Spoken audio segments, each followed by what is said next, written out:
Hello friends, I am doctor Munsif and welcome to my YouTube channel. तो आज हम जिस टॉपिक में डिस्कस करेंगे बहुत ही ज़्यादा कॉमन टॉपिक है। आज का हमारा टॉपिक है गाउट या गठिया। तो आज हम इस वीडियो में देखेंगे कि गाउट क्या होता है, इसके क्या कॉज होते हैं, क्या रिस्क फैक्टर होते हैं और क्या साइन एंड सिम्टम्स देखने को मिलते हैं और इसका ट्रीटमेंट होम्योपैथी में क्या है। तो वीडियो को शुरू करने से पहले वीडियो को लाइक करें, शेयर करें और चैनल को सब्सक्राइब करें और बेल आइकन को भी ज़रूर दबाएं ताकि आने वाली वीडियो की नोटिफिकेशंस आपको मिलती रहे। तो चलिए शुरू करते हैं। तो अब हम देखते हैं कि गाउट या गठिया क्या होता है। तो ये एक तरह की मेटाबॉलिक डिसीज़ है। आपकी बॉडी में यूरिक एसिड नाम का एक प्रोडक्ट पाया जाता है जो कि एक वेस्ट प्रोडक्ट है, बाय प्रोडक्ट है। जब भी इसकी मात्रा आपकी बॉडी में बढ़ती है या इसका लेवल इंक्रीज होता है तो ये क्रिस्टल के फॉर्म में आपके जॉइंट्स में डिपॉजिट हो जाता है, जिससे आपके जॉइंट्स में स्वेलिंग, पेन और टेंडरनेस फील होती है, जिसको गाउट या गठिया बोलते हैं। अब हम देखते हैं कि यूरिक एसिड बॉडी में क्यों बढ़ता है। तो यह दो तरह से बढ़ सकता है। फर्स्ट है, आप जो डाइट लेते हैं उसमें एक प्रोटीन होता है प्यूरिन्स, और ये जो प्यूरिन्स होता है ये टूट के यूरिक एसिड बनाता है वेस्ट प्रोडक्ट में। तो जब भी आप प्यूरिन्स ज़्यादा लेंगे अपनी डाइट में तो ये यूरिक एसिड ज़्यादा मात्रा में आपकी बॉडी में आएगा, तो इस वजह से यूरिक एसिड बढ़ सकता है। और दूसरा कारण होता है कि आपकी किडनी यूरिक एसिड को बाहर नहीं कर पाती है। ये एक वेस्ट प्रोडक्ट होता है, तो ये किडनी का काम होता है कि ब्लड में से आपका जितना भी वेस्ट प्रोडक्ट होता है उसको ये किडनी फिल्टर करके बॉडी से बाहर करती है। तो जब आपकी किडनी इसको सही तरह से बाहर नहीं कर पाती, जितनी मात्रा इसकी बाहर करने की है, तो ये वहाँ पे बच जाता है और इसका लेवल धीरे धीरे हाई होता है। तो इन दो तरह से यूरिक एसिड आपकी बॉडी में बढ़ता है। गाउट या गठिया एक मेटाबॉलिक डिसीज़ है। यह आपके डाइजेस्टिव सिस्टम से रिलेटेड बीमारी है। जब भी आपका मेटाबॉलिज्म डिस्टर्ब होता है, जिसके वजह से वेस्ट प्रोडक्ट ऊपर नीचे होते हैं, उनकी क्वांटिटी बढ़ती घटती है, तब इस तरह की डिसीजेज होती हैं। गाउट या गठिया पुरुषों या मेल्स में ज़्यादा देखने को मिलती है, फीमेल्स में भी देखने को मिलती है, लेकिन एज़ कम्पेयर टू मेल्स ये ज़्यादा केसेस मेल्स में देखने को मिलते हैं। और ये बीमारी 40 साल से एज के ऊपर ज़्यादा देखने को मिलती है। कम एज में भी हो सकती है, लेकिन ये ज़्यादा 40 के बाद ही देखने को मिलती है। अब हम देखते हैं कि गाउट या गठिया के क्या साइन एंड सिम्टम्स देखने को मिलते हैं। फर्स्ट सिम्टम है पेन या दर्द। जब भी आपकी बॉडी में यूरिक एसिड का लेवल हाई होगा या जब भी आपकी बॉडी में यूरिक एसिड की मात्रा ज़्यादा हो जाएगी तो ये क्रिस्टल के फॉर्म में जाके आपके जॉइंट्स में डिपॉजिट हो जाते हैं, जिससे कि आपकी जॉइंट्स की मूवमेंट रिस्ट्रिक्ट होती है और वहाँ पे पेन होता है। तो ये सबसे कॉमन फीचर है गठिया या गाउट का। सेकंड सिम्टम है स्वेलिंग। तो जब भी यूरिक एसिड के क्रिस्टल आपके जॉइंट्स में डिपॉजिट होते हैं तो यहाँ पे स्वेलिंग देखने को मिलती है। तो दर्द के साथ साथ आपको गाउट में स्वेलिंग भी देखने को मिलती है। ये भी बहुत कैरेक्टरिस्टिक फीचर्स है गाउट का। थर्ड सिम्टम है टेंडरनेस। तो जब भी यूरिक एसिड के क्रिस्टल्स आपके जॉइंट्स में जाके डिपॉजिट होंगे, जिसके वजह से आपको अकड़न और जकड़न महसूस होगी। तो ये थे गाउट के कुछ साइन एंड सिम्टम जो बहुत ही कॉमन देखने को मिलते हैं। अगर आपकी बॉडी में यूरिक एसिड ऐसे ही बार बार बढ़ता रहेगा और बहुत लंबे टाइम तक आपको यूरिक एसिड बढ़ता रहेगा तो ये धीरे धीरे किडनी में डिपॉजिट होने लगेगा और आपको धीरे धीरे आगे चल के किडनी स्टोन की प्रॉब्लम हो सकती है। अब हम देखते हैं कि गाउट या गठिया किस वजह से होता है। तो सबसे फर्स्ट पॉइंट है फैमिली हिस्ट्री। अगर आपकी फैमिली हिस्ट्री में गाउट है तो आपको भी बहुत चांसेस है कि गठिया हो सकता है।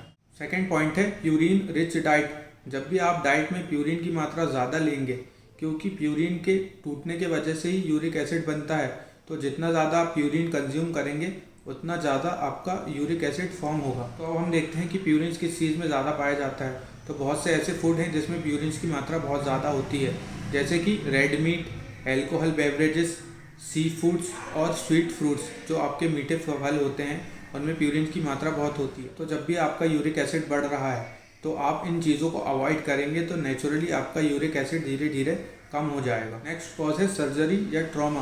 बहुत से केसेस में ऐसा देखा गया है कि किसी सर्जरी या ऑपरेशन के बाद या किसी इंजरी के बाद आपकी बॉडी में यूरिक एसिड का कंसंट्रेशन या लेवल धीरे धीरे बढ़ जाता है, जिससे कि गाउट डेवलप हो जाता है। नेक्स्ट कॉज है ओबेसिटी या मोटापा।